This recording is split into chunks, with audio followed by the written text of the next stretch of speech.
Will you like Sea of Stars if you're not into JRPGs? The game is heavily inspired by classics like Chrono Trigger and Super Mario RPG, and it wears those inspirations on its sleeve. But I would say you can enjoy the game without having played those classics through the years. I know because I never played them.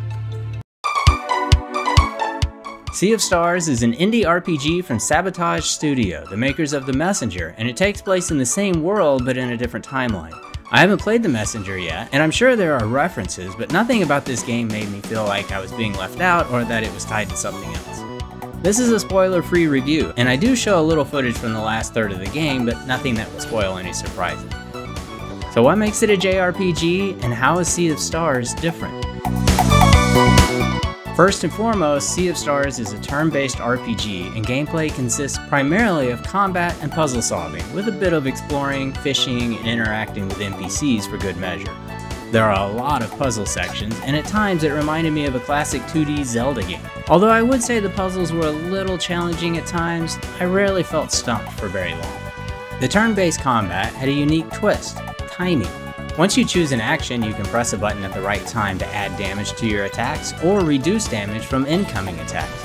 I loved this mechanic because it not only kept me engaged with each individual action, but it also added a little randomness to the events. The game has another RPG staple, a kick-ass minigame. It's called Wheels, and it features a mechanical table with basically a slot machine and a pair of figurines. You combine symbols to attack or build defenses, and different figurines have different abilities. There were times I just sat back and played Wheels for the hell of it. I'd actually love to have a mobile version of this, and I feel like I could do an entire video on just Wheels strategies. Let me know in the comments if you'd like to see more about that part of the game. But as much fun as Wheels is, this isn't really a game about dawdling or messing around. The gameplay is tightly focused on moving your characters from one plot point to the next, which I really appreciate. There's a lot of story here, and the game keeps you moving. You play as a pair of solstice warriors, which are rare people born on the solstice and granted special powers of the sun and the moon. Along with your buddy Garl, you embark on an adventure to help your headmaster and the older solstice warriors defeat a giant monster called a Dweller. Garl, as strange as it might sound, is the heart and soul of the game. He's loyal, stubbornly upbeat, and always overachieving. Compared to him, the main characters are just a little bland, without much personality. Which is why the story didn't really put its hooks into me right away, but man, did those hooks go in deep by the end of it. Again, this is a spoiler-free review, but let me just say you'll meet a strange cast of characters, roam all over the world, and do all this cool stuff, and that's just the tip of the iceberg. This story has layers. Anytime the game started to feel stagnant, or I felt like I knew where the story was going, it just blew my mind, and my expectations went right out the window. One thing I really liked about a tighter, more linear experience was that the game pretty much knows what level you'll be in any point of it, and enemies are tuned accordingly. I never felt underleveled or out of my league, and I also didn't feel overpowered or unchallenged, which leads me to the combat. Battles in Sea of Stars are turn-based, along with the timed button presses I mentioned earlier. There's also a lock system where enemies will have locks over their heads as they build up a special attack. The locks can only be broken with corresponding attacks, and you can choose to ignore the locks, or you may not have the resources to break them, but enemies with locks do more damage and receive less, so it's usually best to break as many as you can. There are other things at play here, like using basic attacks to refill your mana or create little spears that allow you to add elemental damage to attacks that didn't have them. But the important thing here is that the combat is thoughtful and strategic, but it's also accessible. The game eases you into the concepts and layers, and by the end of it, even a turn-based novice will feel like a seasoned pro. And all player levels are welcome here. There are relics you can pick up and equip that can help ease the difficulty in varying degrees. There's a relic that ensures you start each encounter at full health. This is huge, and I'll admit I had this one turned on, which just made battles less stressful and less resource dependent. One relic simply shoots up a flare when you get the timing right, giving you an additional visual cue that helps dial in your timing. It's a fantastic turn-based combat system, as good as any I've played.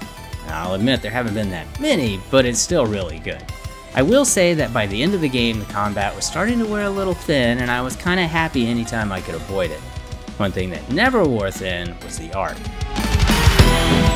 There's nothing new about pixel art, especially in this style of indie RPG. But Sea of Stars manages to look stunning, location after location. I love how they're able to add depth to what is basically 2D art.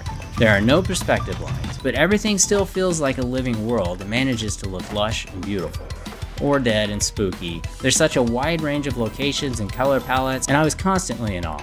Some modern lighting effects get layered in on top of the pixel art, but it's usually done in such a subtle way the whole presentation feels like something that could have been on a Super Nintendo, even though it couldn't. Quick side note, if you're enjoying this video, consider giving it a thumbs up, dropping a comment, or better yet, hit that subscribe button and give my tired brain a shot of dopamine. You get to see cool stuff like this, and I get existential validation. Everybody wins. I played it on PS5 and an Xbox Series S with my PlayStation Plus and Game Pass subscriptions, and I also played the demo on the Switch. It looks equally amazing and felt the same on all three platforms, as you might expect with a retro-inspired game like this. I think I would have preferred to play it on my Switch, but with all the games coming out this summer, playing it on a subscription service was too good to pass up. Cross-save is not enabled, and not only can you not transfer a saved game from one platform to another, but you can't even transfer from one generation to another. So if you play it on a PS4 now, you won't be able to pick up where you left off if you upgrade to a PS5. I also played the game through remote play on my phone, knowing that the PlayStation Portal was on the way. I'm happy to say that as long as both devices had a strong internet connection, it played fine. I was even able to work with the delicate timing that comes with combat, although not quite as effectively as playing naturally.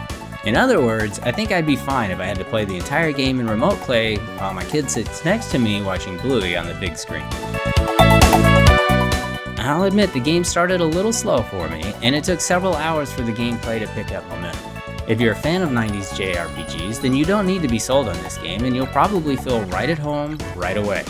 But if you're new to this subgenre, or haven't had a lot of experience with turn-based combat, I'm guessing it may feel a little dull for a while. By the time you hit the port town of Bright, however, the story and gameplay starts to pick up momentum, and it's just a steady climb all the way to the crazy, amazing, unforgettable end.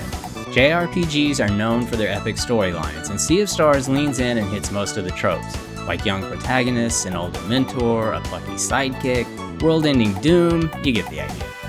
It even pokes fun at itself for some of these, and I want to point out, it didn't feel like it was derivative or it wasn't creative. It really felt like the game was made by fans, for fans of classic JRPGs. And what was really special, for a newcomer like me at least, is that by the end of the game, I felt like one of those fans too. I loved this game, and I give it a thumbs up. Hey, I've actually been playing a lot of JRPGs in 2023, so feel free to check out some of my other reviews like Octopath Traveler 2. And I should have a Chained Echoes review on the way.